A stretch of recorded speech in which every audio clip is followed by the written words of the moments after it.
na farko ina so ku gane wai wace ce mace, asalin mace ma da aka ce almar'a. Menene mace, menene almar'a? Almar'a ta anisi ne na almar'a. Almar'u mutum, almar'atu mace, mace mutum, mutum mace. To ita asalinta Allah ya halicce ta ne don ta zamanto abokiyar rayuwar namiji. Duk macen da bata fahimci wannan ba to tana cikin wahala. Allah ya yi ki ne, asali namiji aka fara yi, don ki gane namiji yana gaba da ke. Duk duniya ba wanda bai yadda ba cewa annabi Adam aka fara yi.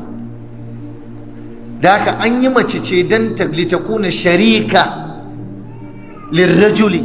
Asalin dalilin da Allah ya halicci mace ne don ta zama mai abokiyar rayuwa namiji.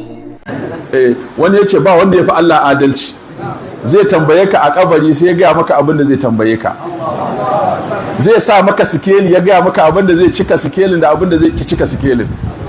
Ya gaya maka akwai aljanna, akwai wuta, akwai sirati, dan kakkaje ka ce an duba a gaya mu waɗannan ba. Ya buɗe wutar ya bayyana maka duk abin da ke cikinta don kakkai sakaci. Ya buɗe aljanna ya gaya maka duk abin da ke cikinta don kakkai wasa. Ashe ka gan baka shiga ba kai wa kanka. Yau wannan zafin ranar da ake fama da shi, yaya labarin na kabari da suke kwance kam, wai yaya sha'anin su yake ne tukunna, wai yaya lamarin su yake ne tukunna. Ka rinka tuna wannan, ka tuna akwai ranar da zaka zo wallahi baka da ikon fanka, baka da ikon mafici, baka da ikon bude window, baka da ikon kunna AC, ba ku da ikon fita kofar gida ka sha iska, kana ci gabari kana kwance.